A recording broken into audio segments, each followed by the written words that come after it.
So I was like like in Hercules when the muses have that string. Yes! And that was the thread of hope I had.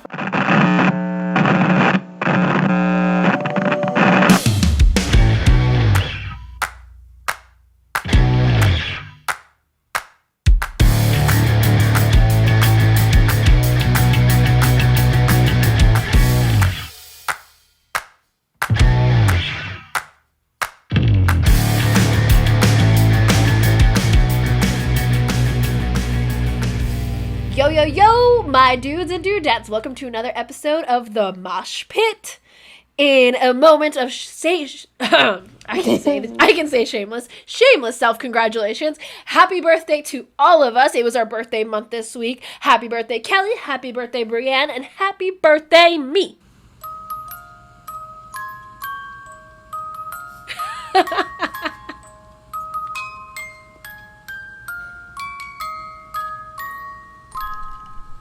Thank you, Kelly, for the wonderful music.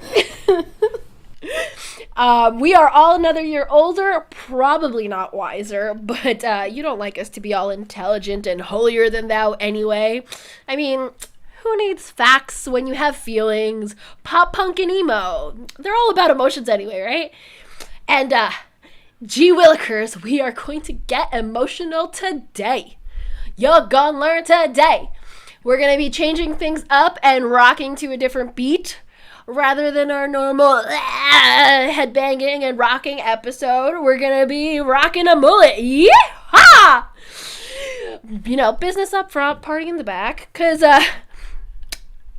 we started already before the show started. We have been drinking cheers to my co-hosts.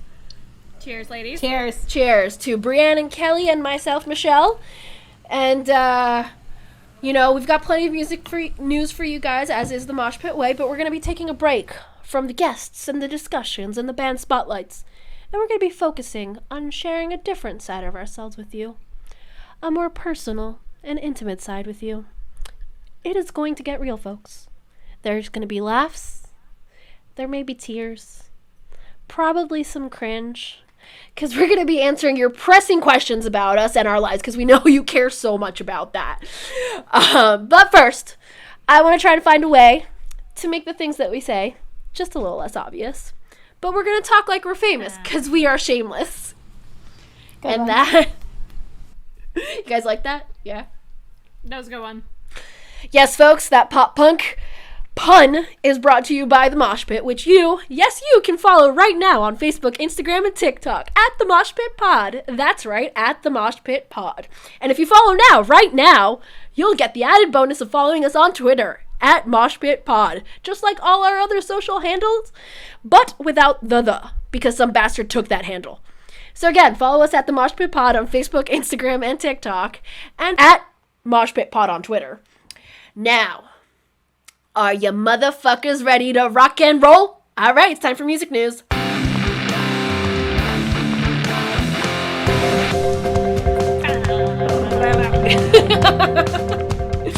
All right, so to get us started, a band that we have mentioned and that we quite enjoy on the Mosh Pit, Broadside. They recently released a single that we talked about on a previous episode, and they also just announced their new album, Into the Raging Sea, to be released July 17th. Like we've said, we're really excited because, as much as all this quarantine bullshit sucks, we're getting a lot of new music out of it, and it's really exciting. July, we're also getting Neck Deep's new album, so I'm super stoked for this one. They just dropped another new single by the name of the album, Into the Raging Sea. It dropped on May 22nd. And, compared to, like, Paradise, which was a really kind of upbeat and happy music, it's a little bit darker than their past albums. And the lyrics are very on the nose, even though they are fantastic. One thing I can say about Broadside that I love is just because for me, pop music all kind of has the same types of melodies, harmonies, whatever you want to call them, because I don't know what they're called, because I don't know music to that extent. I just like the sounds of it. So for me, lyrics really make the impact, and Broadside has fantastic lyrics. And like for Old Bones, for example, it's so really great stuff. Like even there's some that are almost like politically charged that really just kind of make you think, and like Human Machines, for example. And I think, that you kind of get a little bit of that with Into the Raging Sea. It's just, just so beautifully written, in my opinion. So that's kind of where I'm feeling on Broadside, and I'm super stoked for it. Plus, like I've mentioned, vocals for me are a huge thing, and Ollie Baxter and his vocals, they sink into you. So good. Yeah, his vocals are pretty awesome. I totally agree about the Broadside's lyrics have always been, to me, like really good. The first song I heard from them was off of Old Bones. Was it off of Old Bones? Probably Coffee Talk. Coffee Talk, yeah. And like I've just always really liked their lyrics, but to me, Into the Raging Sea was like way more on the nose, like you said. Like I feel like Human Machines and like some of their other songs, like in a roundabout way, more kind of describe a situation and like talk about how they feel about it. This one, I just feel like it was like what's the fucking point? What's the point? Like was the lyrics kind of like said in the chorus, and it was just a little, for me, like way more on the nose than they usually are. But I still really enjoyed it. I think the album's going to be awesome. So I can't wait for that release on July 17th. So I haven't listened to Broadside in a hot minute, so I'm just going to move on. What's new, Brianne? What's new? Brianne doesn't know. Anywho, Nick Santino has a new... Yeah, Santino. Yeah, I read that right. For some reason, never mind. Again, remember, guys, we are at least 2 drinks in each, so forgive us. Yeah. It's that kind of episode. It's gonna be great. He released a new song during quarantine. It's called Same Jokes, parentheses, 1989. I don't know why the 1989 was really necessary, but you know what? Who does he think he is, Taylor Swift? I'm guessing that's when he was born. Unknown. I'm guessing the same as well. I am a closeted Swiftie. I'm sorry, y'all. Oh, same. No, it's okay. Me too. I'm not closeted. Yeah. It's one of those things, people are so polarizing when it comes to Taylor Swift, so it's hard to say I love her because people get real angry. What isn't polarizing these days? That's actually very, very fair. Okay, anyways, back to our genre, or umbrella, considering we've said that there is no genre. He released the new song exclusively on alternativepress.com, or altpress.com, excuse me. First, the actual song itself is like super mellow, very low key. It's basically just him and a guitar. I liked it, but I definitely felt like in order to fully appreciate it, I need to be like sitting in my bathtub with like a bath bomb in the bathtub, with like candles surrounding me, nice glass of wine, it's very soothing. To be fair, I didn't super pay attention to the lyrics because I was listening to it while we were doing our prep, and the sound was super muffled, so it was hard to understand him. But I dug the actual like melodies and stuff. It was cool. I liked it. I mean, I think that's pretty par for the course for Nick Santino. I mean, I think A Rocket to the Moon in general had that laying in the bathtub with candles kind of vibe always. Very true. Yeah.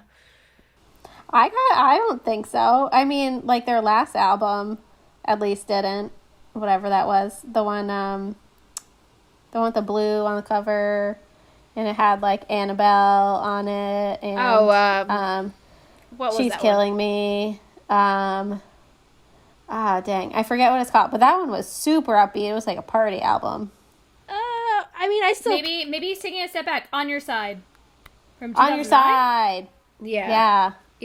I love. I mean, that album. honestly, I still feel like I could have laid in the bathtub chilling to those songs too. I don't know. We take different kinds of bathtubs. Mr. Right, I feel like, was pretty upbeat, but other than that, I mean, like, Yeah. I don't know. Well, so for me, I was actually having this conversation the other day with my family. My dad and my boyfriend were saying, like, how, you know, like, different music is for different moods for them, and, like, you know, Yeah. they can't listen to something when they're in a specific mood, and then they can't listen to the other thing when they're in that other mood. And I'm like, I'm in a pop punk mood all the time. I want to mellow out, I'm gonna listen to pop punk. I want to fucking rage, I'm gonna listen to pop punk. I want to cry, I'm gonna listen to pop punk. So I guess maybe that's kind of where my mindset is with the bathtub and the candles. Basically, you're a fire hazard, is what you're saying. Yes. All sorts of hazards. I just anticipate you, Thanks, like, Cal. in the bathtub, like, borderline mosh pitting, and then just, like, knocking over a candle and lighting Yeah. your house on fire. Well, that's why I need, like, the electric bathroom just candles. No, floods. wait, that's actually probably worse. Yeah, that's probably worse. Yeah, not good. The candle's on the counter across the room. There we go. Yeah, that works. There you go. Or I should have, like, little shelves in my bathtub so that they're on, like, the higher shelves away from me while I'm down below in the bathtub. Maybe we have Michelle stick to some Nick Santino mellow songs while she takes a bath, apparently. There we I go. don't Probably a smart idea. I told you guys, we were going to Yeah. get personal today. You know, we're talking about my bathtub, my bathing habits. We've got some more new music for you. Ann Arbor, who is a band that we haven't heard from in a long time. Long time. A long time. They actually released the first track from their future EP, which is going to be called Tangerine. And I love tangerines. I love tangerines also. The new single is called Find a Way, and it was released today, the day of recording. So I listened to it for the first time today, and I was a big fan. I'm really a huge fan of Ann Arbor, and I'm super excited that they're coming back with a new EP. And so their new single was really cool. There were some awesome drums in the beginning and the end, and kind of throughout the verses too. Super cool drums. It was like really laid back vibe. I feel like, so if we're describing, like Brianne described the Nick Santino song, she feels like she needs to be in a bathtub. This song, I feel like I need to be on like a pool float in a lazy river or something like that would be the setting that I would most enjoy this song. It's just it's laid back, but it's got a really cool vibe to it. I really enjoyed it. I've always really enjoyed Ann Arbor. Ann Arbor has a very special place in my heart because they helped me get through a really shitty breakup. So I'm super excited to hear them come back. And yeah, no, I completely agree with everything you said, Cal, about the song. I really enjoyed it as well. Super laid back vibes. And I mean, I think, you know, a lot of people are kind of trying to go for that soothing sound with their new music because a lot of people are, you know, it's a tough time right now. It's what the people need. Yeah, everybody's struggling. So, you know, everybody needs that kind of something to help, you know, reset, and mental health oriented music. Yes. Another new song that recently came out from Bones, aka Alex DeLeon, formerly of The Cab, and maybe futurely of The Cab also. I don't know if futurely is a phrase. I'm accepting it. But it is now.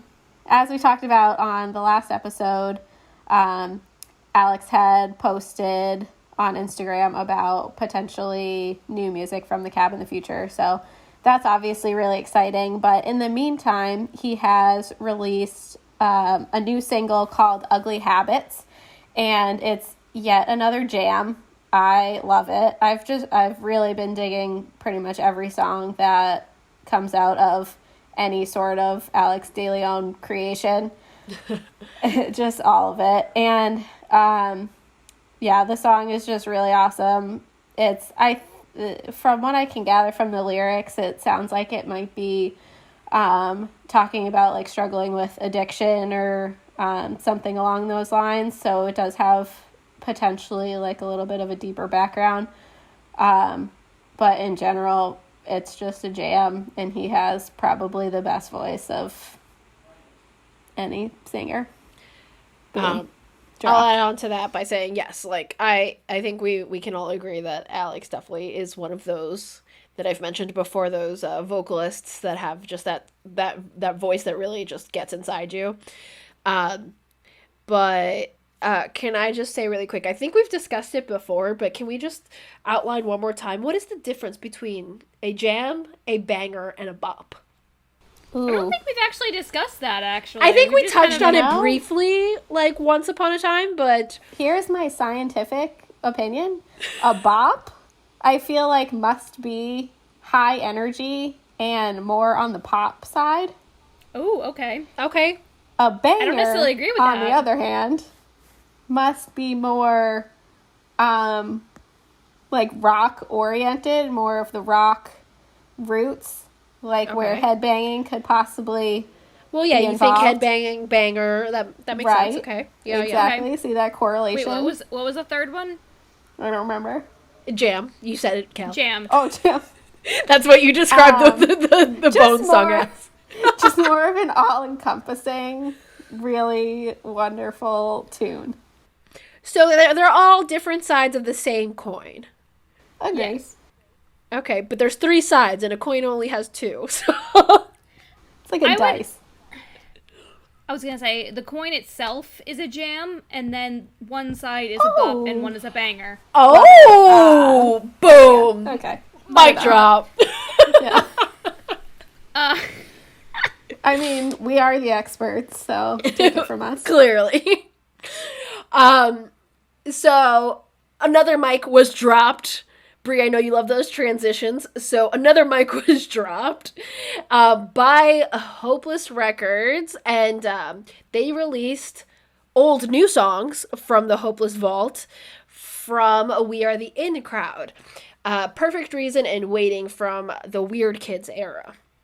And I have to say, I have always loved We Are the In crowd because of, kind of the duality of the female and male vocals. I mean, I love dual vocals in general. That's why I originally loved A Lesson in Romantics by Mayday Parade, because the contrasts of Jason Lancaster and Derek Sanders' voices was on fucking point.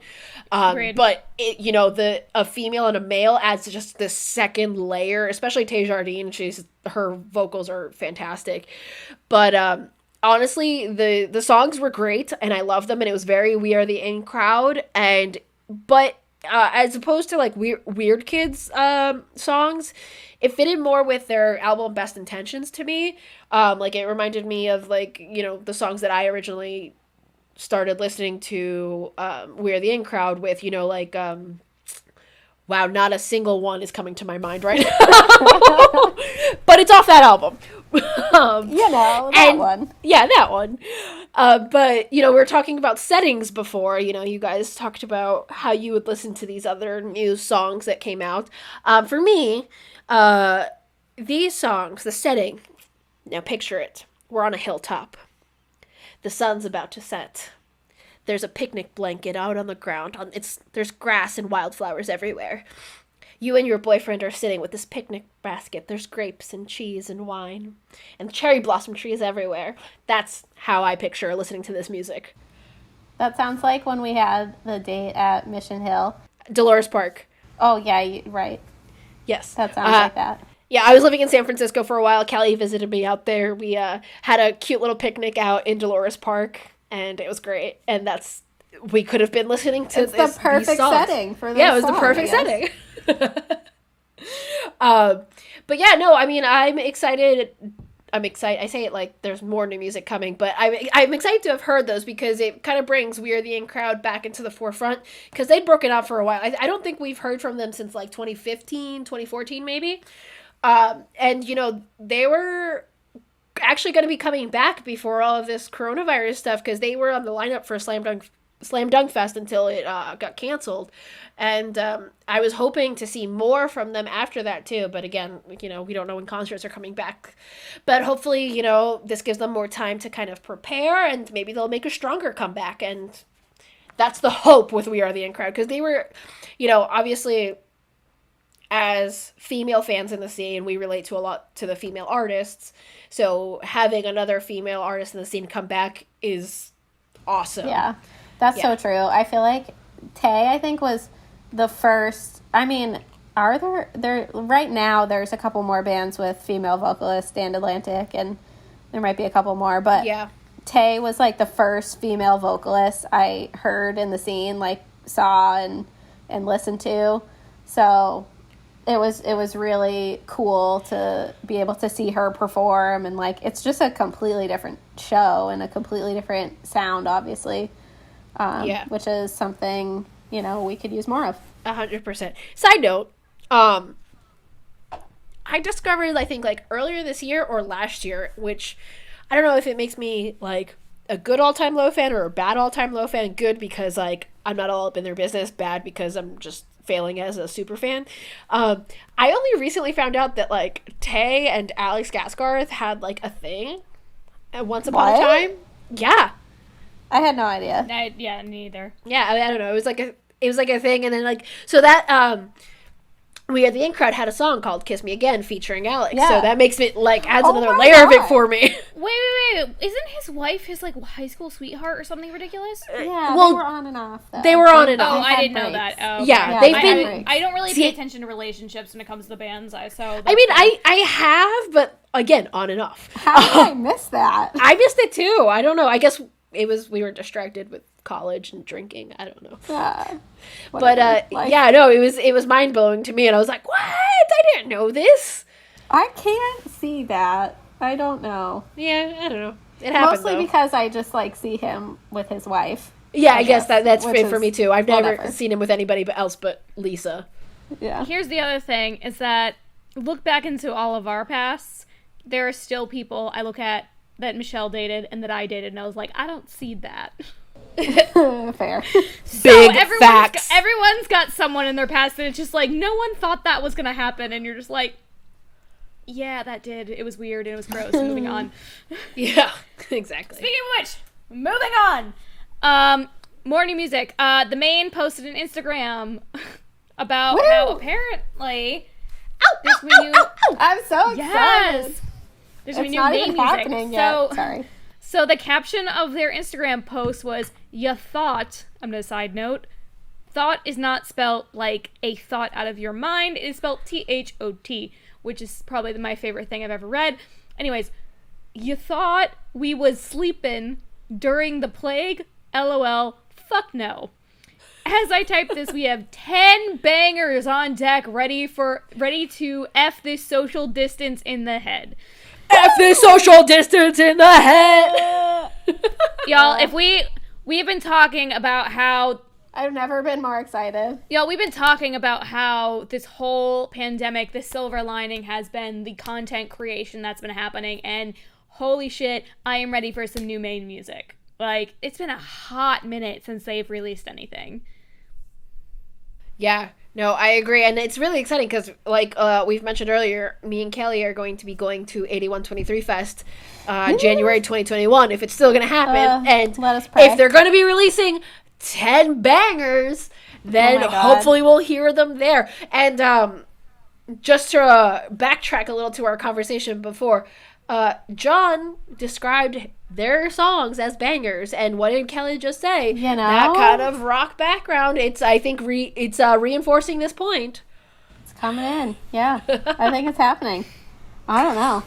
They've really been, like, messing with, like, different, I guess, I don't know how to say it, like, not genres, but, like, different influences and things Different like that sounds. in their music. Like, yeah, different sounds. Okay, sounds, yeah. Easy word, I guess, that I just couldn't put into my How mouth. many meals are you in, Kel? I had a drink and a half. I'm fine. She stumbles over her words normally. It's fine. Yeah, It's this true. is normal. But, I mean, I feel like they've been experimenting. Experimenting is the word I was looking for. They've been experimenting a lot. Like, I feel like it just keeps getting better and better and better. Like, Lovely Little Lonely is probably, like, one of my favorite albums of all time. And then You're Okay was really awesome, too. But I feel like that sound was way different than anything they've ever done before. They had, like, strings and other stuff like that. So I'm so interested to see if these are more like what kind of sound they start experimenting with next. Me too, like for sure. I think the Maine is one of those bands that they have really embodied that. We talk about eras when we talk about like, bands and their albums. Like there was, like for example, All Time Low, there was the Nothing Personal era, the Dirty Work era, all of those. But I think the Maine really embodies that era mentality. They Totally. really, put everything into the album of that moment, and they're a band that's always reinventing themselves, and it always works. And because I think they also engage their fans so well, the fact that they're constantly changing doesn't affect that fan base. They're amazing. Yeah, basically. End of story. That's what it comes down to. Thank you, Professor Michelle. I feel like that was like a thesis statement. I'm an expert, Brianne. This is what the whole podcast is about, that we are experts. Oh, good Lord. Okay, and then I'm going to be self-indulgent real quick. No one gives a shit about this except for me on this podcast, but Lady Gaga released her new album today, and that's the only thing I'll say about it, other than the fact that it's a dance album, and I really just need to go have like a mini rave in my kitchen. Okay. Is it good? I won't. Did you like it? I do. So I listened through it this morning when I first woke up because I had pre-ordered it on iTunes, and the most recent single that she released with Ariana Grande is probably my favorite, and then it's called Rain on Me, and then there's another good song called Sour Candy with, I've never heard of this girl, but someone else she's featured with. Really good song. She does have a song with Elton John, calling back to that episode he did about, how he was talking about All Time Low. Yeah, it's very dancey. Unlike her last album was a lot more like soulful. This one's very much reminiscent of like Fame Monster, which was released when like I was in high school. So now I'm just having like reminiscence of like love that album. Yes, exactly. So both of the singles she released previous to this were, she has music videos for them. And you know how, like, Fame Monster had all of the, like, line dances that people were obsessed with learning? Both of those have really intense dances, and that is now my goal for the end of quarantine, is to figure out how to do them. Anywho. TikTok, here Brianne comes. I appreciate you all letting me have my moment, and now we're moving on to tour news. Unfortunately, this is all not the we got two sad ones and one really good one. Starting off, the Hella Mega Tour with Green Day, Fall Out Boy, and Weezer has officially been postponed. Which is unfortunate. I forget how long ago they postponed it. It was like a week or two ago. I think it was at least 2 weeks ago. Because I remember it was a while ago, but we're always bringing you the most breaking news. But the reason why it's so weird is because they haven't actually rescheduled. Like any other concert, I feel like, well, let me say, the other concert. Yeah, like any postponements, usually it's within like a week or two you get a new date. Even if it's like a year out, you still find out pretty quickly. Or they're just like, or even just give you the option of getting your money back automatically. Like the Hella Mega Tour, they're not even giving you the option of being like, well, fuck this, give me my money back. They're just like, hey, hang in there, kids. We'll let you know when it happens. Yeah, so that's the annoying part. But I'm very sad because, I understand, because the show I was going to go to in Jacksonville was at the Jaguar Stadium. So yeah, mine was at Fenway, I think. Yeah, it was going to be a whole hell of a lot of people. So I understand why they postponed it, but at the same time, I'm a little sad. Hopefully that gets rescheduled soon. Yeah, I'm sure they're figuring it out. A lot goes on behind the scenes to get a tour planned, and we saw it with Sad Summer Fest that, they kind of gave us a glimpse into all of that, and we're talking about, what it was taking to reschedule these tours and, keep the same bands on and everything. So I'm sure there's a lot going on behind the scenes that we're not seeing right now for the Hella Mega Tour, and hopefully we'll see it soon. Honestly, I know you both had tickets to it. I'm indifferent, like, because obviously I'm not going, but the only band I would really want to see is Green Day. I've seen Fall Out Boy live, not that great. Weezer, I like, but not that interesting to me. Green Day, I still have never seen live and would love to, though. So maybe, when it gets rescheduled, I'll buy tickets. But the crazy thing is, too, is that, I mean, the one reason why I'm kind of getting a little leeway is because they had the Hella Mega Tour in Europe first. True. And then they were coming back to the U.S. And they had already postponed the Europe leg a while ago. So you were, like, mentally prepared.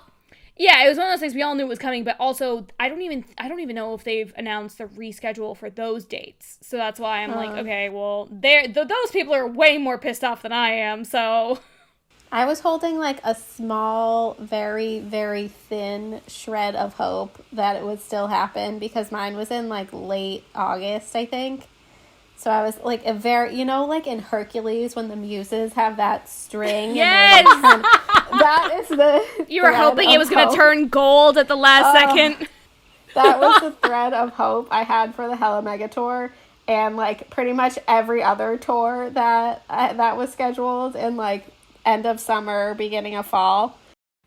That is the best comparison I have ever heard in my entire life. And we're just waiting for the thread to turn gold. Like, please, no, don't die. And then reality, it's like Meg getting killed. Like, no, she's done. Yeah. Bye. Yeah. Complete change of the story. Yeah. And I mean, like, everything is just getting canceled and it's going to keep happening.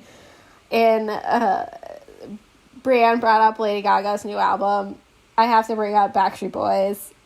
Like, I know I'm a pop punk princess at heart, but, like, my beginnings are the Backstreet Boys, and I will always have a very special place in my heart for them. I will always love them. I will always go to every single tour that they come anywhere near Massachusetts. Their tour was also postponed, and theirs wasn't until, like, the Boston date wasn't until, like, mid-September. So that was also postponed until next year, and now mine's on a Wednesday, Breeze is on a Monday. It's like mine went from being on a Friday night to being on a Monday night. What Saturday bullshit to is Wednesday. This? I was ready to get lit, and then all of a sudden they're like, okay, so the girls I'm going with, the first response to because I had bought the tickets, and I sent a screenshot of, like, the rescheduled date. Everyone's response was, so we're taking Monday and Tuesday off of work, right? Like, that was our, it's happening. This is happening. Like, it's just gonna be a shit show. It's gonna be great. I mean, I was gonna say, I'm like, come on, Brianne, like, I know we're adults, but, like, you could still get lit on a Monday night. This is what PTO days are for. Oh, no, I went to a pink, because I work for a news station, obviously I mentioned before, but we sponsor one of the, like, boxes at, the concert venue near us, and every once in a while, because we're also partnered with a radio station, every once in a while, they'll send an email at, like, 4:30 on, like, a Friday or some random ass night being like, hey, we have, like, 4 tickets left for this show. Come to this office, first come, first serve. Luckily, I am about 30 feet from that office. So the second I get that email, I can run to get it. So I went to a Pink concert, and I was in the box level for it, and it was awesome, but it was on, like, a Tuesday night. Fun fact, when you're in the box level, alcohol is really cheap. Brianne went to work very hungover the next day with another woman who was in my department who also had gotten tickets. It was very awkward. But no, I didn't have to worry about it. It was more of just the fact of, like, I was just so excited because it was on, like, a weekend night, so I was like, yes, I don't have to take time off for this. I don't have to waste a vacation day. Now I'm like, whatever. But alas, at least it's been rescheduled. At least we know that it's gonna happen, rather than just being, like, in limbo, like the Green Day, Fall Out Boy, Weezer situation. So, it's a little better. Last little note when it comes to tour news, little silver lining to all of the cancellations. All Time Low did their live stream. I'm gonna put silver lining for everyone else. A little dark cloud on my day for me because I'm a fucking idiot. All Time Low did their live stream concert on my birthday, and for some godforsaken reason, I had it in my head that it was at 8 p.m. I planned my entire night around my birthday, and I was like, yeah, we're gonna make a cheese board, and we're gonna drink the All Time Low wine, and we're gonna watch this concert, and it's gonna be great. What happens? Kelly texts me at 5:15 saying, hey, hope you're enjoying the All Time Low concert, and I just start bawling. I rush to my laptop. Mind you, I work till 6 p.m. So I rush to my laptop. I go to set it up. I finally get logged in. It kept telling me that I couldn't log in. It was a whole thing. I finally get in there. I get like maybe 6 songs. I'm pretty sure Alex actually only did about 10, maybe 11 songs. I missed my favorite song. Well, not my favorite song. I missed Sleeping In, which was my favorite song that I thought he was going to play because it's acoustic, so you just assume that they're gonna play mostly like slower songs or songs that would be like more acoustic. Monsters is still my favorite song, and I was like, they're not gonna play it. And so Kelly, the little savior that she is, went hard in the chat. I mean, it didn't affect it, but I'm just gonna say that it did. Went hard in the chat. And just kept copying and pasting, we need monsters, we need monsters, we need monsters. And then he played it, and it was great. I pretty much saved your birthday. I'm just going to say, first of all, you're welcome for texting you. Because, oh my god, you don't even know how much I owe you. And then I also got Alex to play monsters for you, so there you go. And then you're going to tell them, I think, about the last part where something very exciting happened.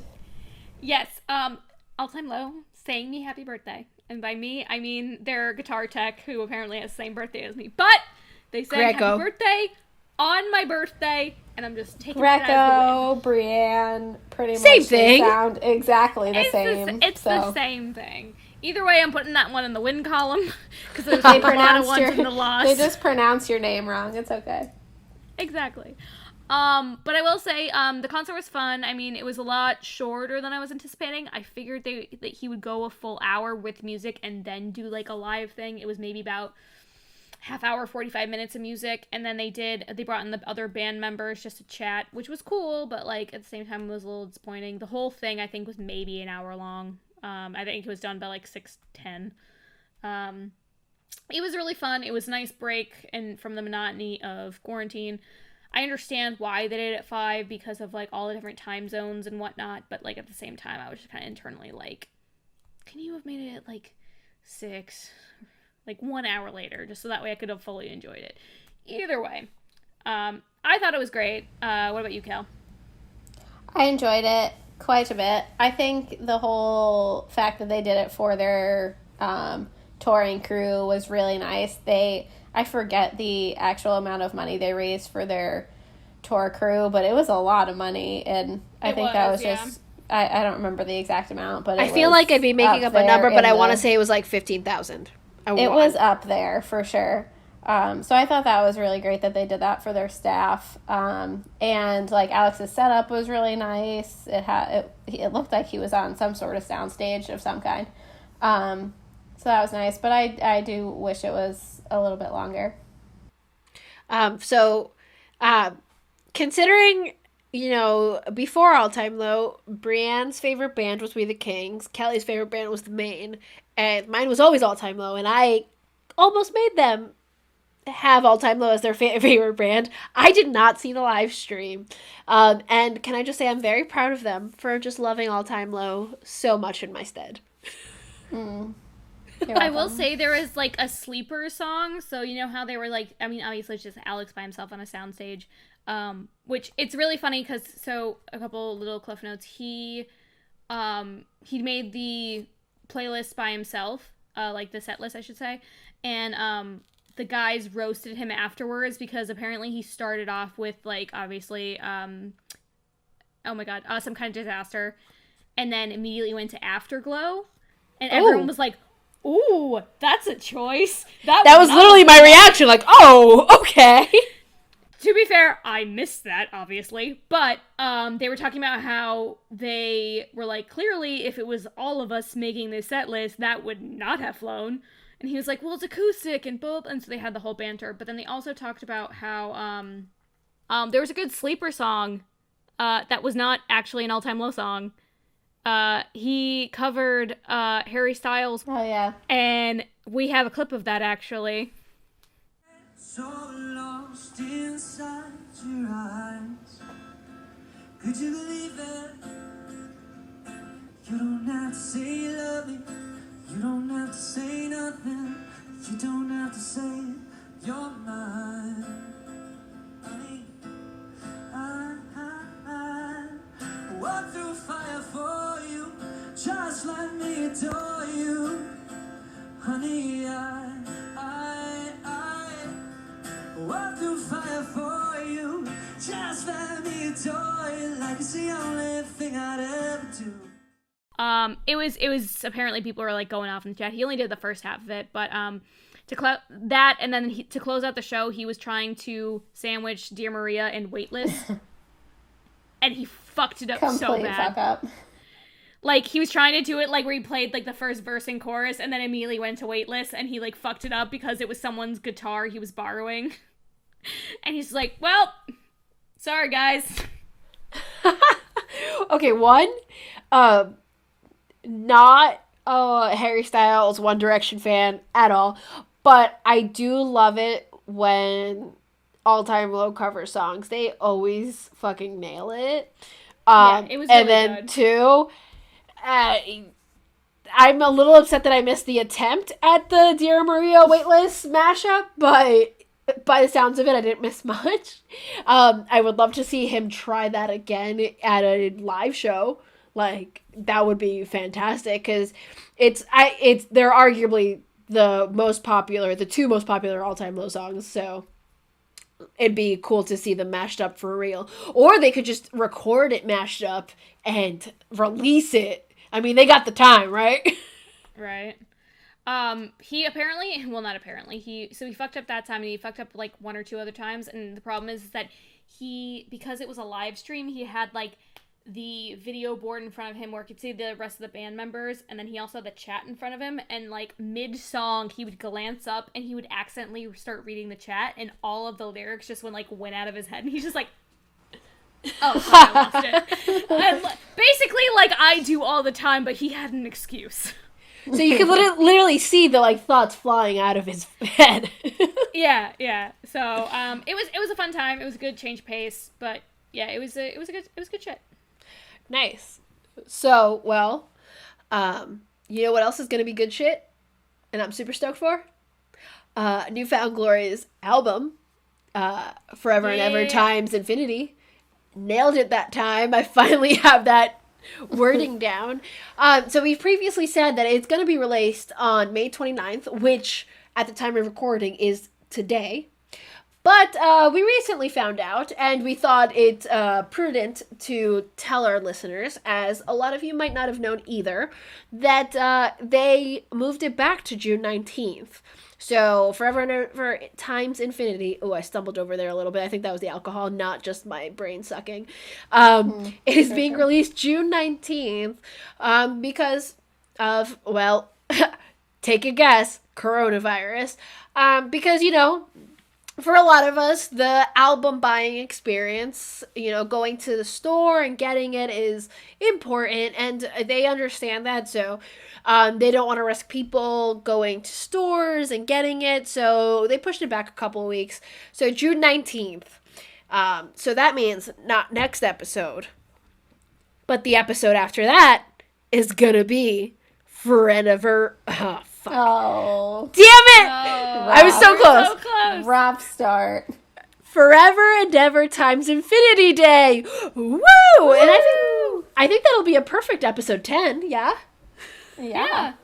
Yeah, so, yeah, all the singles we've seen from that so far are awesome. We're digging it, except the last one, which I don't even remember the name of at this point, but it's okay. And, yeah, I mean, it's going to be a cool album. We're going to do an awesome track by track, so, you know, stay tuned for that shit. I feel like obviously we missed this for the all-time low track by track, but I feel like from now on we need to have like a sound effect for what songs we label a jam, a bop, and a bang. Oh. You know what I mean? Like, Or and a then we can flop. post or flop. A Yeah. flop. Oh, yes, that too. I'll start working on sound effects, but I feel like we need to do something now that we now have a ranking system rather than just arbitrarily throwing these words around. Yes. As defined by your scientist. As defined by our resident scientist, Kelly. Our pop punk scientist. In more music news, Hayley Williams has been breaking some ground, snaps for that female empowerment. Woo, woo, woo! She is the first woman to top the charts of the rock Billboard charts as both a solo artist and with a band. Yeah, Haley. The only other solo artist to top the rock charts was Fiona Apple, which was literally just in April of 2020. She released, apparently she had released a new album, and I didn't even realize she was still recording music, but that's a thing. But yeah, so Haley has her new album, Petals for Armor, excuse me. Petals for Armor is sitting atop the charts with 22,000 albums sold. Wow. I honestly didn't know it was doing that well. I didn't either. Like, I mean, I don't even know. I'm very surprised it's even being considered rock. It's very experimental and out there, but, you know. I mean, when you have such a built-in audience, I think you can really gain that support for it, so. Mm-hmm. Exactly like how Cassie Pope won The Voice. Oh, okay. I'm going to take that back. She's not the second woman ever. It's second one this year. I read that incorrectly. Contraction. This year, cool. She's the second woman to, she's had they topped the charts with both After Laughter, Brand New Eyes, and the self-titled albums. In the overall Billboard 200, Haley is ranking at number 18 with her title song, Petals for Armor. Hell yeah. Cool. She's made it. Go Haley. Apparently Paramore's power. Paramore's made it into the top 24 times with 3 entries in the top 10. They did not list off what those were, but I'm assuming it's got to be, like the stereotypical ones we all know. From the new record, the 2 tracks. I'm getting distracted by Michelle making herself a new drink. That's which a lot of I tequila. actually oh no, that's not even that much. When you were Kelly, when you were like talking, Michelle and I were like motioning back and forth. We'll post that on Instagram or something. I heard the pour, as Michelle was doing it.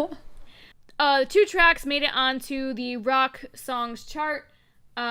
The lead single, Simmer, which is the one that has the really weird music video. The song itself isn't bad. It's just got a very strange music video that, it's like she ends up in clay and all that weird shit. And then she's got another song, Dead Horse, that debuted at number 36.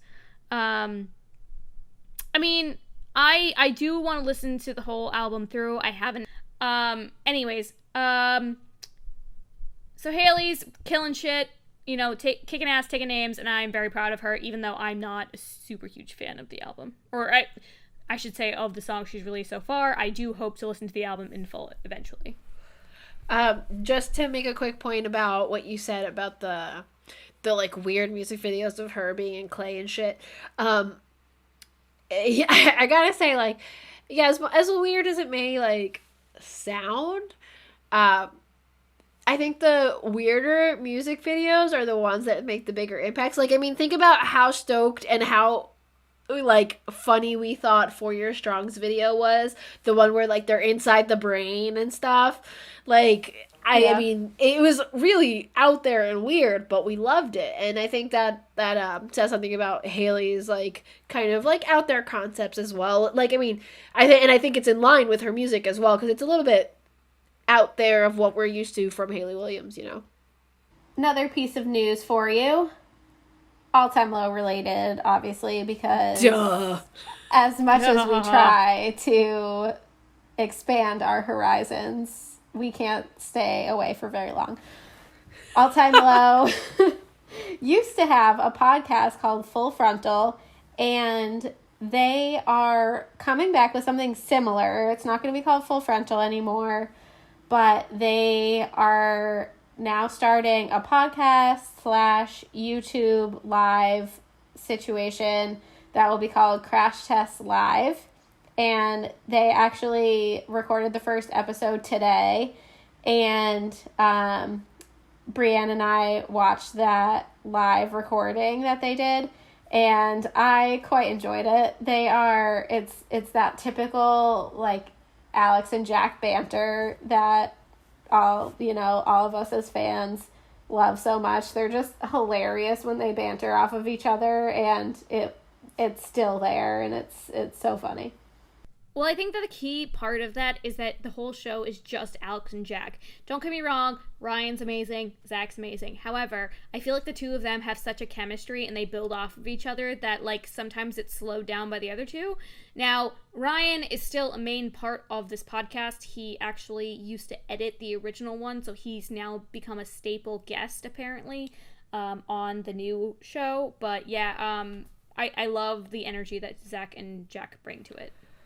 Just want to say really quick that it makes sense that Ryan was the one that was editing it because he has a studio down in Nashville. He's basically an audio engineer, and so it makes sense that he's the one that, like, you know, gets down with the nitty gritty while Alex and Jack are like, oh! I know. That was one of the things they said. They were like, because we're live, we have to be more cognizant of keeping our shit together versus before we'd go on really hard tangents and Ryan would have to make sense of all of it. So exactly like what we do right now. Yeah, pretty much. Yeah, like, basically. Exactly like the Moshpit. Yeah, the show was pretty cool. They had some pretty cool segments. They did sort of like a news that I forget, like good news or some news segment. Good news. So they started off, it would start with good news, which I think was originally on Full Frontal, where they just find weird news stories, not necessarily like... There were some funny ones in there. Yeah, so when they originally were like, oh, it's good news, I was like, oh, so they're kind of doing what, oh my god, what is the actor's name? John Krasinski, some good news. Thank you. I was thinking it was the John Krasinski thing, but apparently it's not. It's just more of, like, non-depressing news that's a little happier. Like, they made a mention of, like... It's, like, weird things. You know, they were like, this turtle is wearing his son as a hat, and it's, like, a baby turtle on top of, like, an old turtle's head. Like, stupid shit like that. But it's stuff that makes you smile, which is kind of needed right now. But then they also brought back an old segment that everyone loved, which apparently is Are You Smarter Than Jack? Where they invite a guest, and by guest I mean a fan, on to play like a trivia game against Jack and see who gets the more points. You can apply to be on the show, which apparently this girl who was on this week did a whole, like, fucking resume for it of why she deserved to be on it, and how apparently she was too young to be on it when they originally did the show, and internally I'm like, then you don't deserve to be there. Get out! Like, boo! Yeah. Oh my god, she was funny. She did great. She was cute. She was cute. smarter I'm not than gonna me. spoil if she won. Boo! I'm not gonna spoil it if she won, but it was funny. But I do love the fact that as the segment was starting, Jack was like, so I'm concerned. And Alex is like, why? And he's like, well, back in the day, I used to win all the time because our fans were really young. Now, they're older and smarter, and now I'm older but not smarter, so I don't know what to do. So, that was funny. Also, the people who had watched or listened to the podcast before, I don't think any of us ever actually did. One major theme that came back is the producer, Jeff. Everyone loved. Apparently, he's also, like, one of the lighting engineers, for their tours. He helps produce it, and apparently he is infamous for his wheeze. Not necessarily a laugh. Yeah, that, Kelly, thank you. It's Something not a like laugh, that. it's not a breathe, it's just this wheeze awkwardness that he did, and the second it happened the first time, everyone fucking blew up in the chat because they streamed it live on Twitch. So, it was a good time. I thought it was really funny. In all honesty, I don't know if I would listen to it as a podcast. I feel like it's way more entertaining live because you can actually visually see it. Then again, they're posting on YouTube, so who the hell knows? So, moving on to, we say that we, like, try to get away from All Time Low because we talk about them a lot. This is another band that we have mentioned quite a bit on the podcast, particularly last episode because Pierre wished me a happy birthday. And we did a band spotlight on them. Simple Plan. Their song, I'm Just a Kid, just was certified platinum. That is the equivalent of 1 million sales, which is fucking astronomical. It is fantastic. Which, I mean, and by the way, it was in the US. So that's 18 years after its release.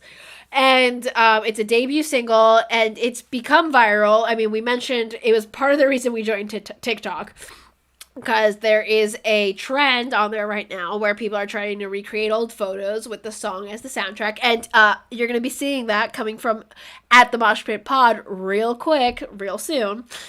And it's on the band's debut album, No Pads, No Helmets, Just Balls. And that was certified double platinum back in 2005, which is the equivalent of 2 million sales. But yeah, so that is fantastic. And I have to say, I'm pretty sure it is because we mentioned them as the band spotlight last episode. You're welcome. Yeah, that's what it is. But no, it's fantastic. And like we said last time, I mean, I think Simple Plan's like an underrated band in the pop punk scene. I think because, you know, people just focus on their old stuff, but they have really grown and evolved their sound. And I think they're really just a fantastic band. Just, they're fantastic humans. And I congratulate them for being platinum with I'm Just a Kid. Woo! Yeah. So that's all we've got for music news.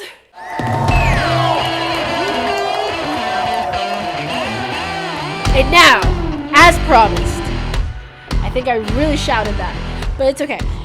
We're going to get into a little bit of a personal, you know, we're 8 episodes in, and, you know, we've talked about ourselves a bit and whatnot, but we really want you guys to get to know us, to develop that connection, because, you know, as fangirls, as people in the pop punk scene that really, you know, are invested, we've invested in the lives of the bandmates, the band people that are there. And we feel I'm gonna pause that. The band people. Band people, yes. Band people. That's what I said. Not the members, not the artists, not the musicians. Band people. I said band people. I said what I said. Okay, just making sure. Continue on. So, the band people, we've invested in them. So we want you to invest in us. So we want you to get to know us a little bit more. So, to start off, you know, we talked about our first episode, how we met. But I think we kind of, like, glossed over, like, you know, the finer details. And I think we should really get into the specifics. The dirty details. Not that there's dirty details, but that's the word I used, the adjective I used, so that's what's gonna happen. I mean, technically with Kelly and I, there were dirty details just because we were sandwiched in a pit, but I mean, you know. It was a little dirty. At the first concert?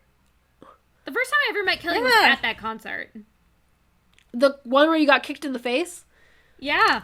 Oh. That was the one. Okay. Yep. And That's okay, why, well, and, yeah. and you know what? Speaking of dirty details, I backtracked earlier, and I discovered that tour, that concert was the Rise and Fall of My Pants tour. I knew that. I remember because I think you and I both bought T-shirts that were like, it was like the all-time, it was like a pair of Converse sneakers, and it had the pants around their ankles. Yeah. I have that shirt still. I will post a picture on our Instagram at the Moshpit Pod. So, before we start getting into the nitty gritty, just so you know, we had put out on our Instagram, and our personal Instagrams, like, just quick questions about what you guys want to know about us. So some of these are from that, some are from other people in our lives who are like, this is an interesting topic, etc., etc. So we'll see as we go through. So I think the whole how we met story starts with Michelle and I. We both went to the same college, and we met on a freshman Facebook page, I believe. Yes. It was like a girls, like, trying to, like, find roommates and stuff. And, like, because, you know, you don't want to get stuck with a weirdo. And, like, I did. Sorry. My roommate freshman year was a fucking bitch. Sorry, Anyways, not sorry. I tried to steal you, and you were like, I already have a whole entire suite. And I was like, motherfucker. Yeah. I was so awkward. I waited too long. Honestly, Brianne, you could have probably been in my suite if you had, like, but you wanted to be in, like, the freshman halls. Well, okay, so the way our college works is that freshman year, there are 3 halls. 2 that are normal, like stereotypical freshman dorms with 2 people per room. You share a bathroom with your floor mates, blah, blah, blah. And then there's a 3rd one that's suite living. But the rest of college from, like, sophomore year on, you're in suite. So in my mind, I was like, I want that at least one time thing. Also, I didn't know anyone else that was already in your suite. So I wasn't going to throw myself to, like, okay, this one cool girl's in there and then a bunch of randos. I'd rather have, like, the one rando and then be able to hang out with you outside. Girl, I didn't know anybody in my suite either. I just, like, you know, they looked cool on Facebook, so I was like, hell yeah, let's do it. And you have to believe Facebook. Oh my god, meanwhile, I got paired randomly with mine, and then I met her on Facebook, and she seemed cool, and then we got to know each other at school, and she was horrible, and I hated it. Vaguely remember your freshman year roommate, and I think I remember, like, how... Yeah, she was. She transferred, I think, our sophomore or junior year, but she was, like, from California, and she, at this, simultaneously tried to play the I'm cooler than you because I'm from California game, but then at the same time, feel sorry for me because I came from a poor neighborhood. It's like, one, I don't care where you came from, I care who you are, so I'm not gonna feel either way, but, like, the stuck-upness, I couldn't deal with it. She used to steal my computer and download illegal music on it, and so that way I would get in trouble and not her. Yeah. Which is literally shitty. Yeah. So point of story, me and Brianne met through a Facebook group. And then we happened our first semester of college to be in FFL. Yes, which I think we mentioned before. That is like kind of like a how to adult class.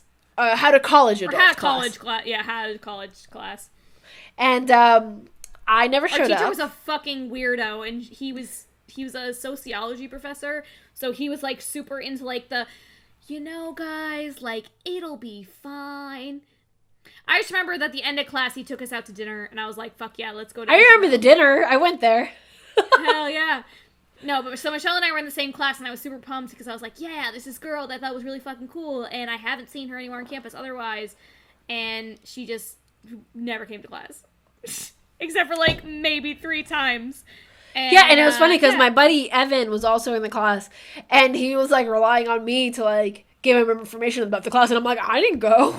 and then both of them relied on me. Yeah, exactly. But then spring semester of mine and Brianne's freshman year, we were in a TV production class together. Mm-hmm. And that's where we really got to know each other because we didn't really have any other friends in the class, so we kind of, like, stuck together, and then that's where we really became friends, and, like, I think the end of that semester, probably, like, April, May, we went to a concert together. In context of the podcast, second semester freshman year was when I started the Moshpit with my friend. Her name was Margie. She was also into this whole genre and whatnot, and it was great. And it was fine. But then as things went on, she just kind of stopped showing up because our time slot sucked. And I was like, okay, so next semester. And she was like, yeah, I think I'm gonna pass for next semester. And I was like, okay, cool. So then when Michelle and I went to the concert together, that's when I was like, okay, cool, I'm gonna start railing her in. So hopefully I can get her to do it. Anyways, so Brianne and I are sophomores. We start the Mosh Pit together, having a grand old time. Freshman year, we went to the We the Kings concert the weekend of spring weekend together. Yeah. With Mike and Brendan. Mike and Brendan. Brendan. Yeah, that was. Which side note for everybody listening, and who knows, maybe our buddies Mike and Brendan, who we haven't talked to in a while, are listening out there.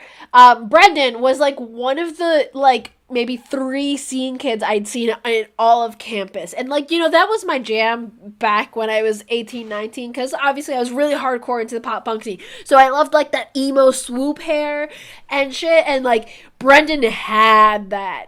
And well, the hair, but internally I was like, he's a beach bum. That's what more as I pictured him as. Oh, no. I mean, I didn't get that until, I actually knew him. But when I had seen him on campus, I'm like, ooh, emo kid, love it. And I had a huge crush on him until, I met him. And, he's a great guy. But, then I was like, not that into him anymore. But wait, side note. Brianne and I, as we'd mentioned, we'd done TV production and film production classes together, and she did for one of her final projects a music video, which I think was fall of our sophomore year, and it was a day to remember.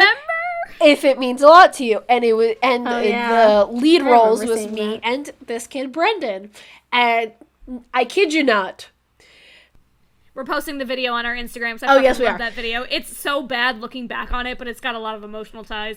Exactly. So, like, for, 1.5 days where we did, filming for that, I fell in love with Brendan. Because you had to pretend to be his girlfriend, so... Yeah, so, there was emotions. I could never be an actress because I would fall in love with everybody I acted with. Anyways, so, around that same time, colleges usually have a spring weekend where they have a concert and the whole thing.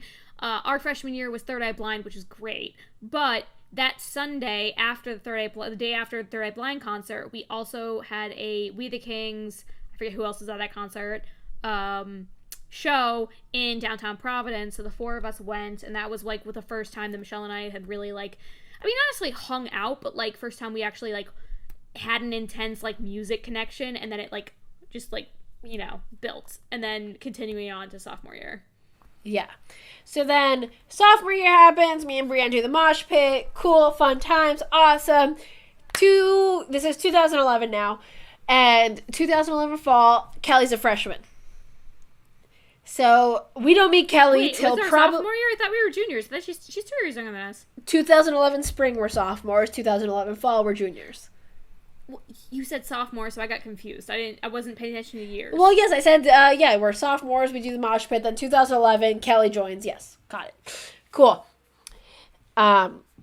So Kelly's a freshman. In 2011, we're juniors, and 2011, we don't probably meet Kelly till about November. Well, you met Kelly way before I do.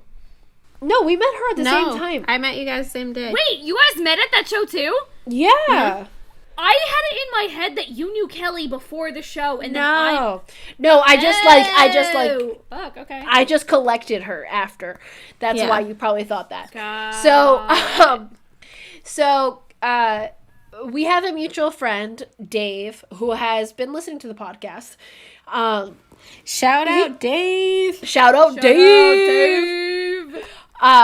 But so me and Brianne have our friend Dave, who's our age, and he's obviously in a suite with a bunch of dudes, and he has friends and things, and I don't know how that happened. I don't know how you became friends with Dave Kelly. I was trying to remember that actually when you guys were talking. I don't really remember how I met Dave. I think it might have been through my friend Mackenzie. Yeah. Unsure, because I think her brother was in the suite with him or something like that. Oh, that makes sense. Yeah, I think that's how I feel like that might have been how it happened. So, regardless, Kelly has friends, and they connect with Dave and whatever. Me and Brianne are friends with Dave because of our music interests and whatever. So, we go to the Rise and Fall of My Pants tour. And Dave's like, hey, I'm going to bring a friend. And we're like, okay, sounds good. More the merrier. And it's Kelly. And best she's gift you've ever been given.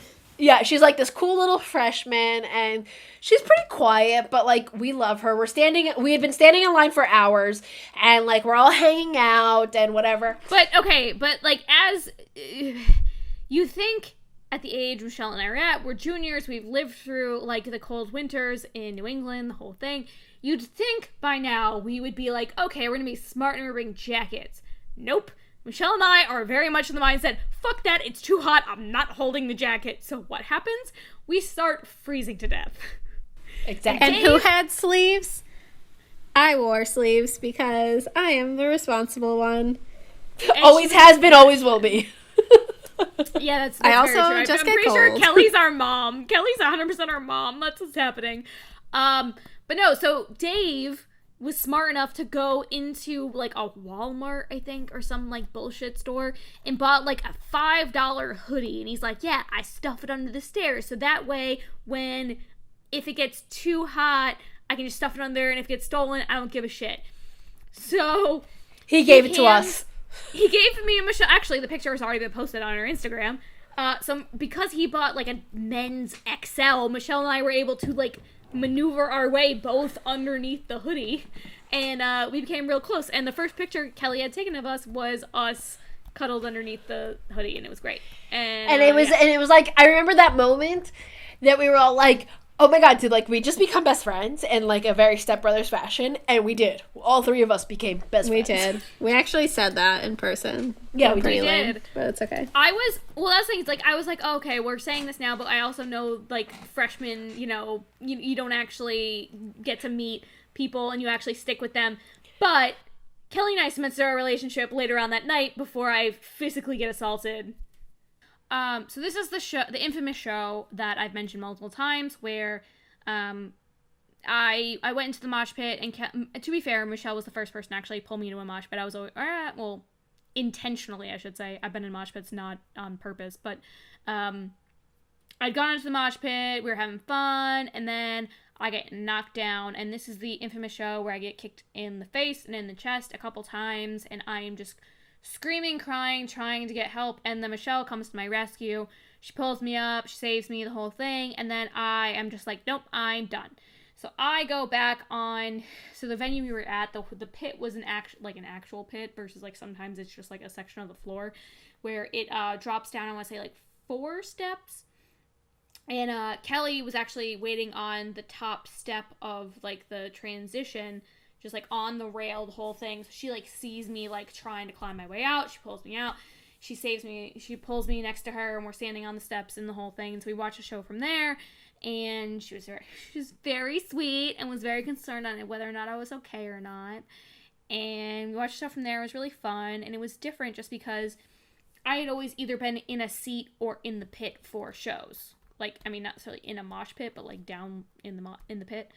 So it was a very interesting situation, and I remember just talking to Kel, and at one point, I think it was Jack, threw his pick into the crowd towards the end of the show. Yes, I almost got into a fight with this bitch in front of me. Oh my god, complete panic attack. I was on my hands and knees.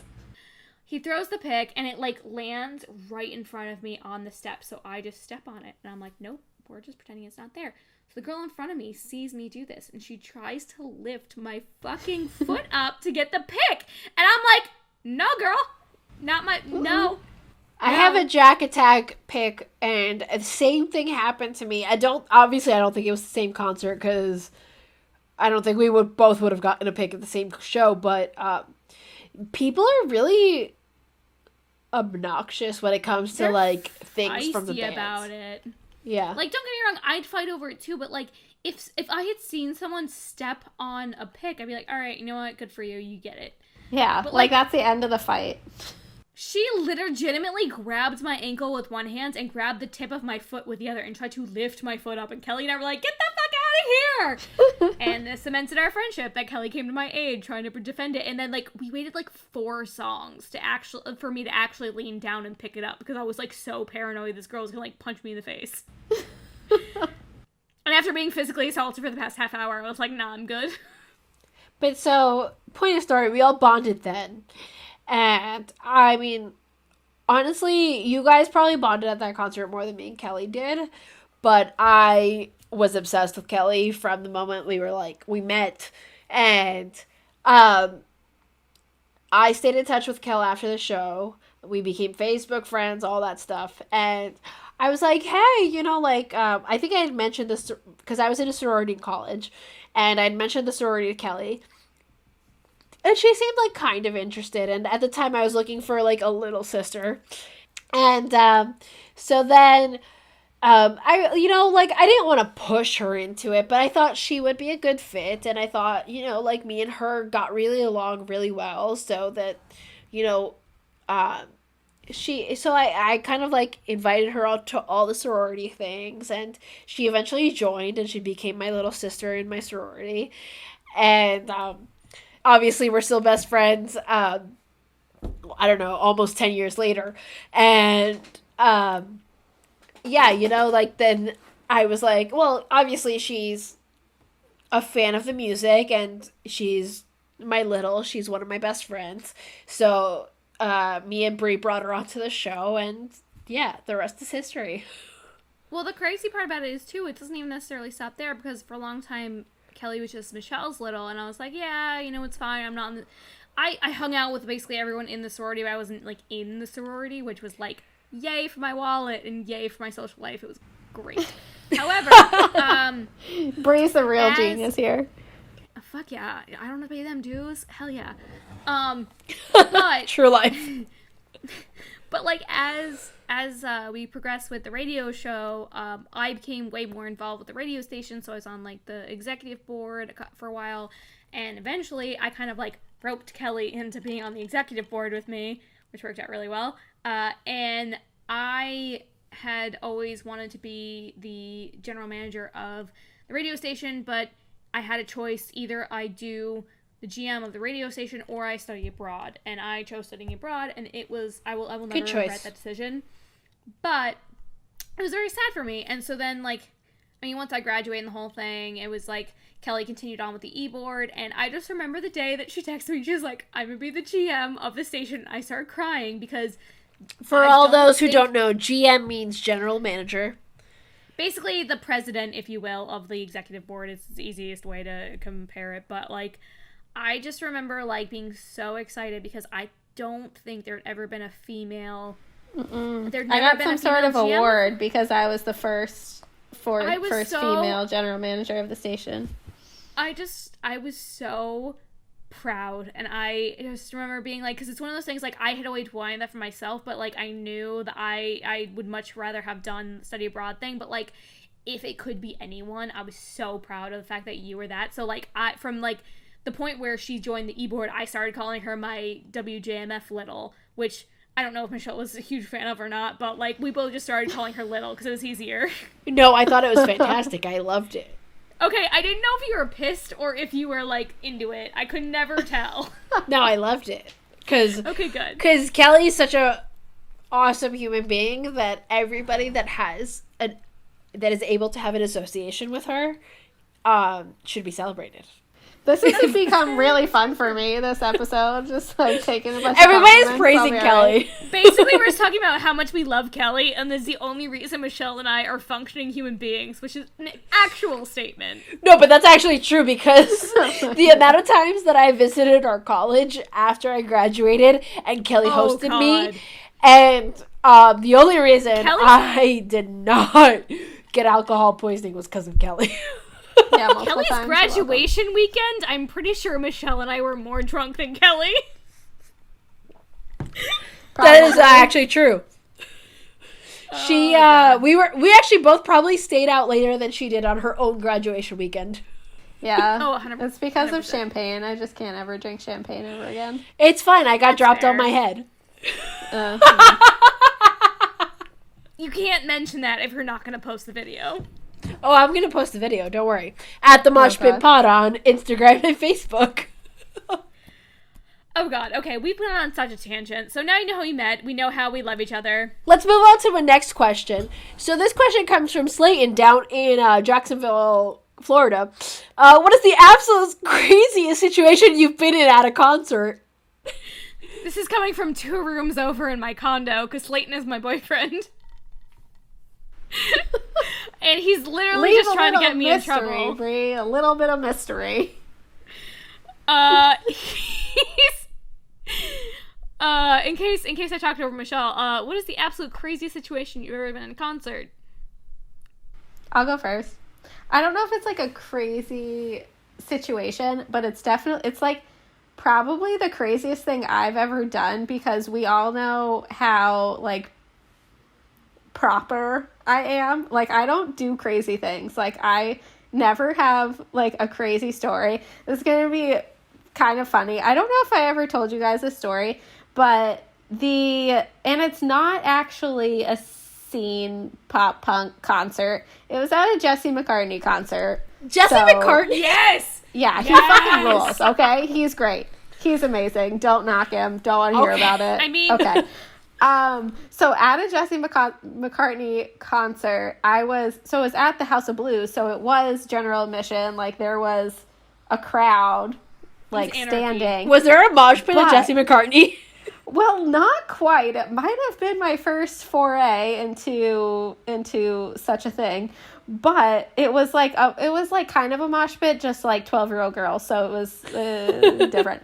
But so this one like an all-time girl low concert. in front of me had, so me and my girls were like linked up and just like trying to stay together in this crowd, and this girl in front of us had one of those huge white poster boards, just like holding up a foam poster board in front of my face, and I'm like, I need to see Jessie, and I like keep knocking it down, and she won't put it down. She like won't keep it down. So I nicely ask her, obviously because I'm a very nice person, can you please just put down your sign? I would like to watch the concert.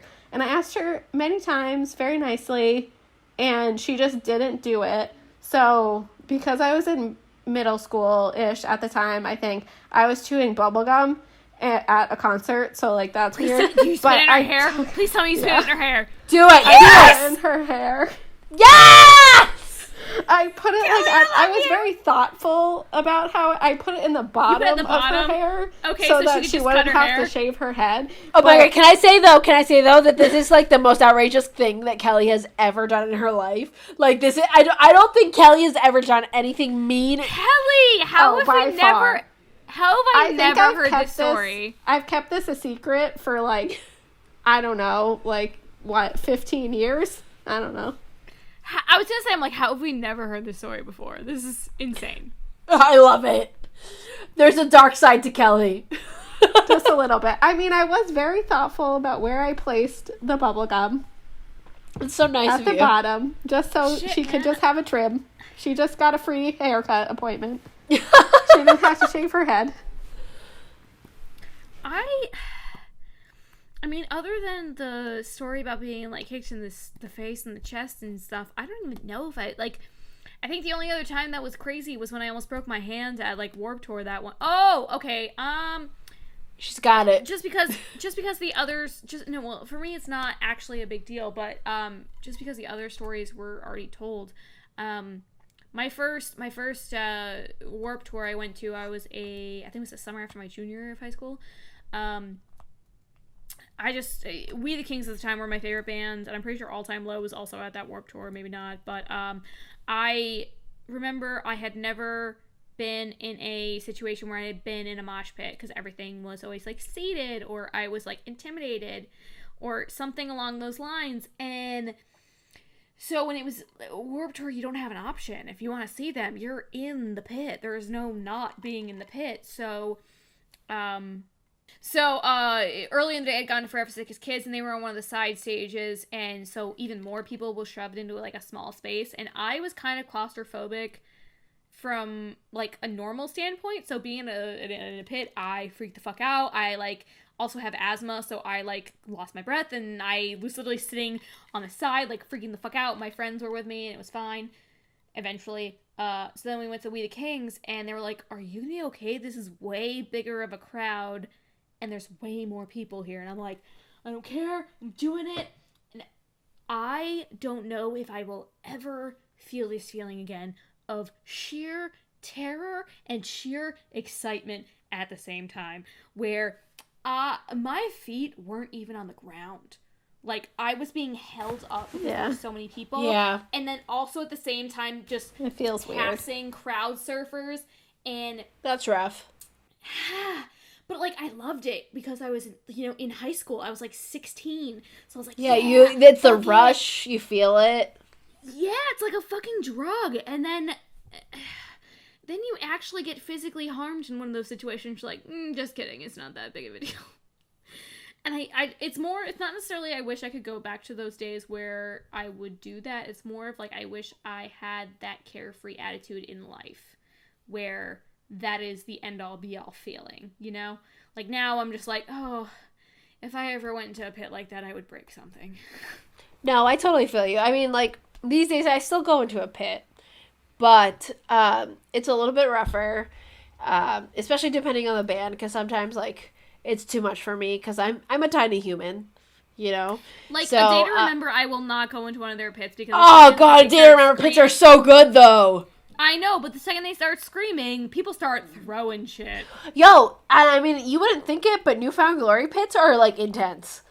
Oh, I've seen it from afar. I've never actually been in one, Yeah. but I've seen it. And I'm just like, I'm good.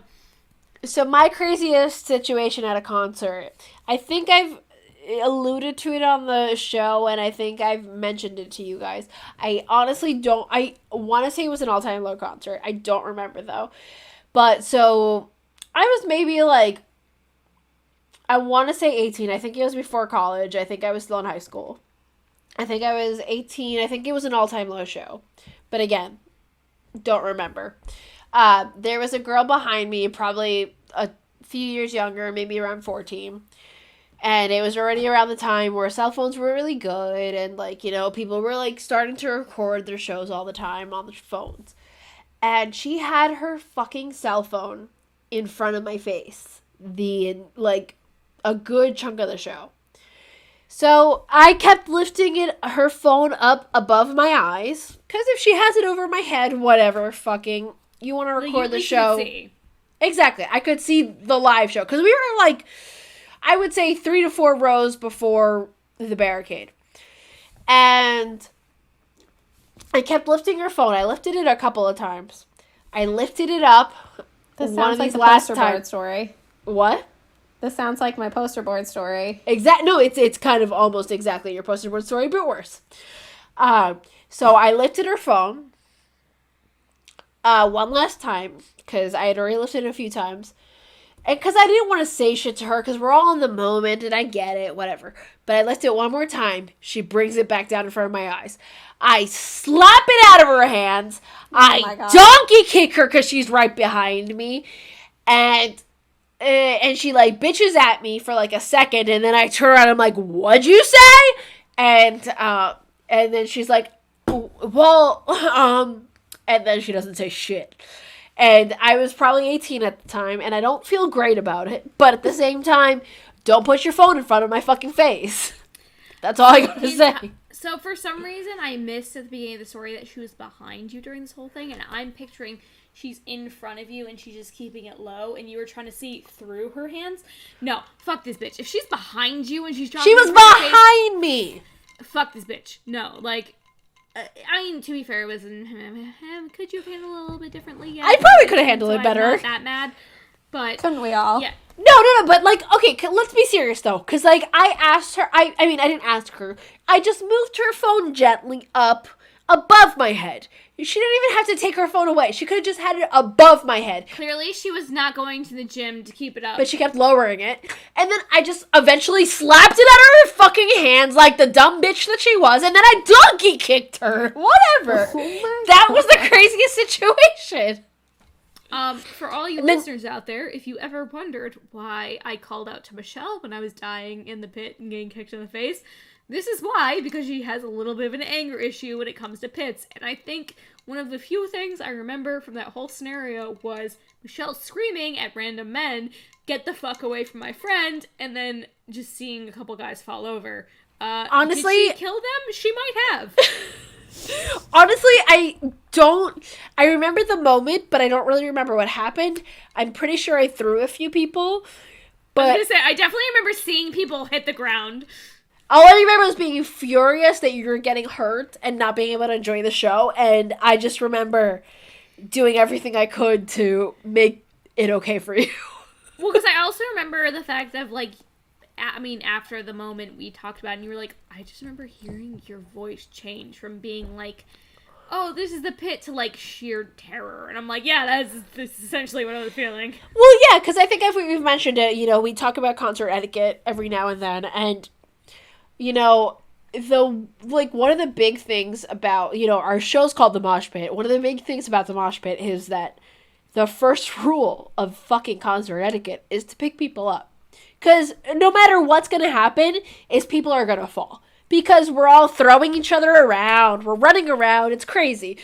And people are going to fall. Pick people the fuck up. That's all that I've got to say about the fucking Mosh Pit.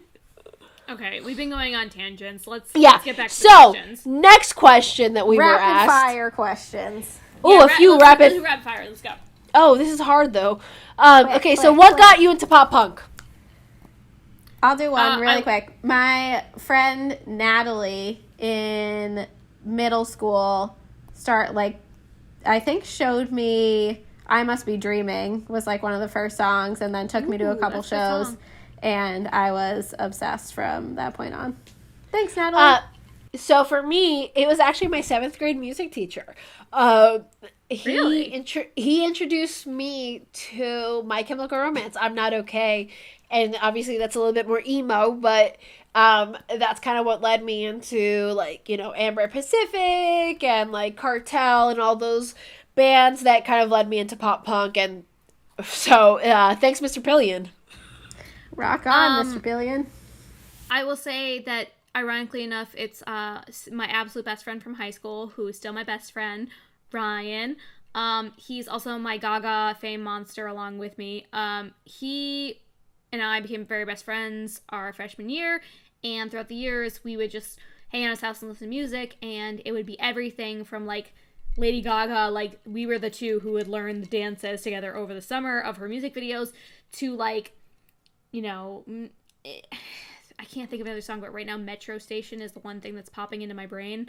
But like the like off the beaten path stuff, so that's what got me into like the more researching rather than going into a top 40 type music. So shout out to Ryan. And then I'm gonna say there's another. Then eventually I found my concert group my junior year of high school, and that's how things evolved. But yeah. Okay, friendliest band member you've ever met. Mine's probably Jared Monaco from The Maine. He's so nice. He's just very much normal human. Just very nice person. Oh, so for me, I think I'm going to say Zach Pluster from Sleep On It. He's super Yeah, nice I've too. talked about him a lot on the show. I've met him twice, both at the Asbury Park Brewery. And they were both floor shows, so it's very like a kind of intimate showing. And he was at the merch table and everything, and like he's just a cool dude. And like I've also saw him at Orb, so like we kind of have the same social views on everything, which I mean honestly most people should, but whatever. He's just a cool human, and yeah. So for me, this sounds so really bad. I can't even think of his name. But the bassist from Plain White Tees. I saw them. Love Plain White Tees, by the way. Yes, Plain White Tees was playing at the Six Flags by my house, Six Flags New England, and they before the show, the guy I was dating in high school at the time, him and I were like walking around going on rides and stuff, and we saw this guy off in the corner, and it was him and like these two huge dudes, and they like weren't dressed, and you know how like you think of the security guard in like suits and shit, like they weren't dressed like security guards, but they sure shit looked like a security guard. So we walked up to him, and he was like, "Hey, that's the bassist." So we were like, "Hey, we know you're like going on rides and stuff, but do you mind taking a quick picture with me and my girlfriend?" And he was like, "Yeah, no problem, man." So like he like talked to us for like 15 minutes, and I for the life of me cannot remember his name, but yeah, he was super sweet, and yeah. Okay, Onward. so most you spent for a concert ticket? I will start. Breeze is going to be the highest. It is $255 to see My Mother Monster, Lady Gaga at Fenway. Oh, jeez. And but here's the thing. I bought the tickets when I was still living in New England, and then I moved to Florida. And so I not only spent $250 on the concert ticket, I then spent an additional $200 on a plane ticket back to New England to see it. I would have spent more on a hotel room. Thank God my friends lived in Boston, so I stayed with them. But, I mean, I had moved maybe like 5 months beforehand. So I moved in May. So May, June, July, August, September. So it was 4 months I had moved away. And so that was the first time I had seen all my friends as I moved. So it was like everyone came into town. So it was expensive, but it was worth it. And to be quite honest, yeah, I'm going to go on a quick tangent. So the concert I went to was the Joanne concert. It's the Joanne concert, and her Joanne album was named after her aunt who had passed away, and she did this whole thing about how her aunt passed away, and my aunt passed away 2 days before the concert. So I was hysterically crying, and it was a whole thing, and it was a very spiritual, emotional thing, so I will never trade anything for that concert. So probably it's the best concert I've been to, even though I love pop punk till the day I die, but it was just, it was everything. Continue. I've definitely spent a lot of money on the Backstreet Boys. The concert I went to in 2011 when I met them was the most money I think I've probably ever spent in one sitting. It was a lot of money to meet them. But it was on like the day of, either like the day of or the day after my high school graduation or something like that. So very worth it. I think honestly for me, the most I spent on a concert ticket was probably like maybe $90. It was probably I think it was this past summer. Blink-182 and Neck Deep and Lil Wayne. That's the one it was. That was a show. Yeah, I mean, it was alright. It was I fine. wish I had known Neck... Well, that's the crazy thing, is I didn't know Neck Deep before that, so we skipped the opener. And internally, I'm like, now doing this podcast, I'm like, motherfucker, why did I skip that? Dude, I have a Neck Deep tattoo, and I fucking missed the Neck Deep set, and I was so fucking livid about it. Because honestly, that's why I got the fucking tickets for. But like, it was one of my friends who was like, hey, let's go to Blink-182, whatever, and she like is also a fan of Lil Wayne, and we're like, okay. And then we just got there so late, we missed Neck Deep, and then we saw some of Lil Wayne, and it was literally the show before he like flipped out and was like, fuck this shit. And then we saw Blink, and Blink was great because they, you know, honestly, despite their age and like, you know, Matt Skiba being on the team, despite, you know, Tom leaving and whatever, Travis Barker puts on an amazing show for everyone. And it's amazing. Did he do the upside down drummer? No, maybe. I don't remember. It was at our show, Brie.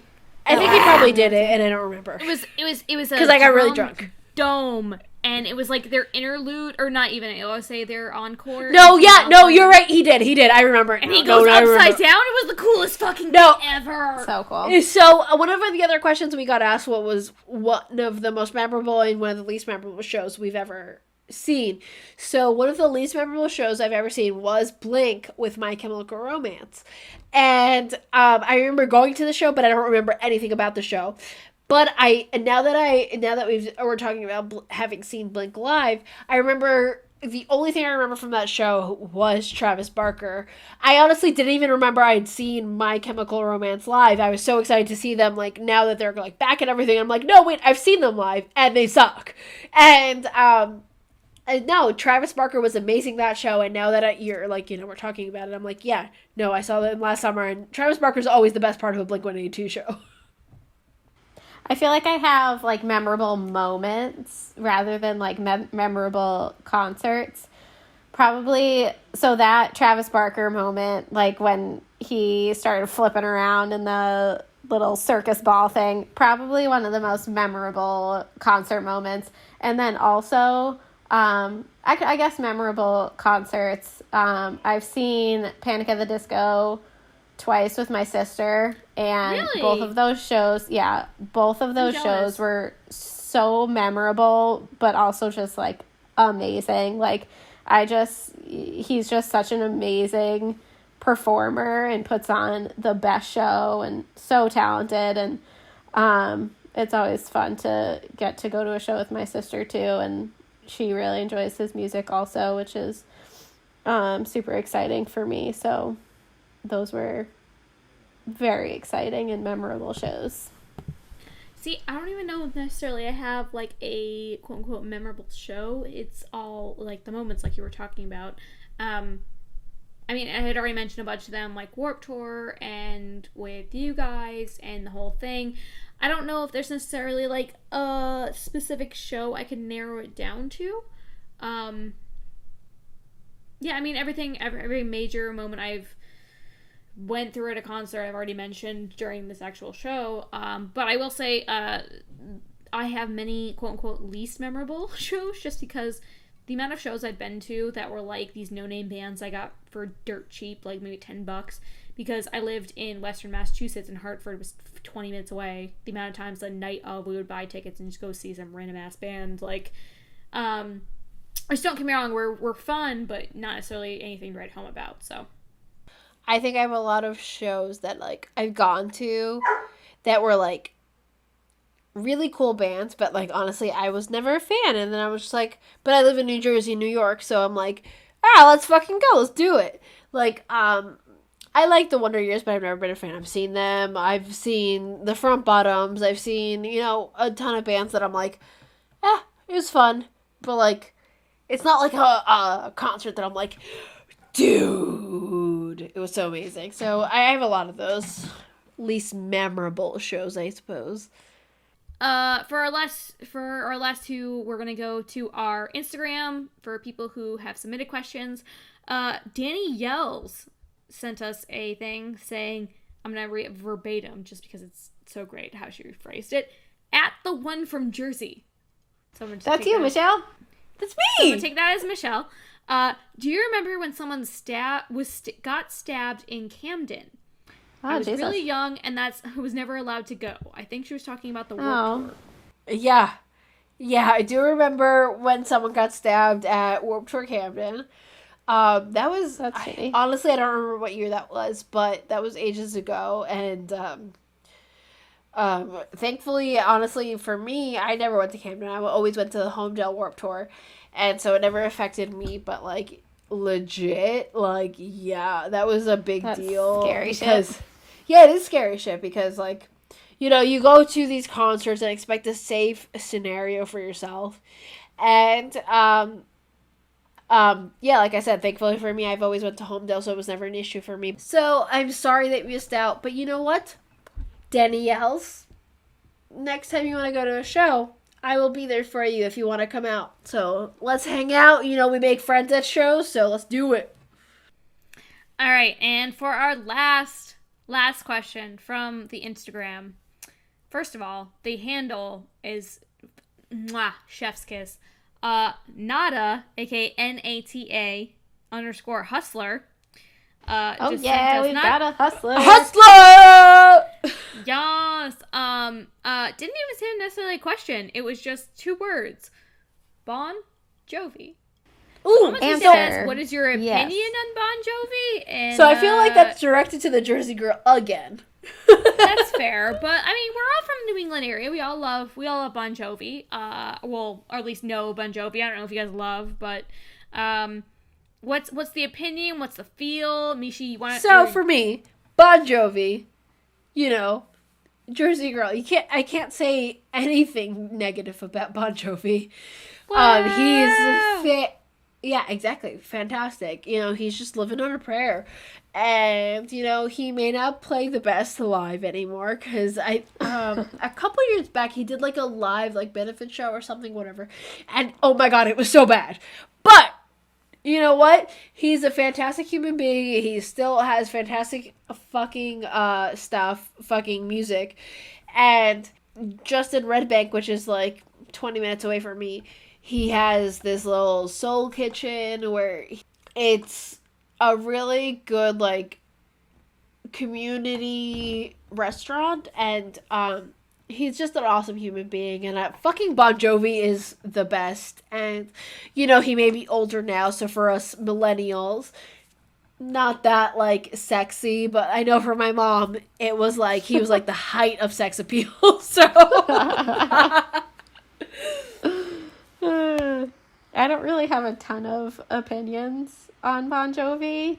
I mean, thank you for, you know, the hits that we all love to sing. No, he's a staple.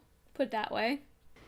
Yeah, I mean, like, I just don't really have a lot of opinions. Like, we all, you know, there's a couple jams we all still sing to this day, but I just, you know. Yeah, like the people who hate on the hits, you know what I mean? Like, there's, like, the stereotypical hits, and people are like, that's not even that good of a song. Fuck you. It's a hit for a reason. Anywho, regardless, Bon Jovi is one of those bands where I feel like we're too young to appreciate the full impact that they have had on the industry, but I will still get drunk and scream at their lyrics in the bar. So Hell cheers yeah, to John Bon Jovi. motherfucker! Cheers! Cheers Also, with tequila sodas and Moscow mules. And what are you drinking, Brianne? adult Arnold Palmer's. Adult Honor Palmers. We love you all that listen to the Mosh Pit. That's all we got for you guys. If you have more questions for us, you're always welcome to DM. reach out to us on Facebook, Instagram, and the TikTok at the Mosh Pit Pod, or the Twitters at Mosh Pit Pod. And, ask us questions. Maybe we'll get to know y'all a little bit better. We will be bringing back the Q&A eventually. Okay, well, thank you everybody for listening. This is another episode of The Mosh Pit with Michelle, Kelly, and Brianne. Share with your friends. What is that, real meme that we, listened to back in the day? Hide your kids, hide your wives. Share with your kids, share with your wives. And, yeah, we're at The Mosh Pit Pod on most social media platforms. Love us. Whatever. At the Mosh Pit. Okay. Hashtag Mosh on.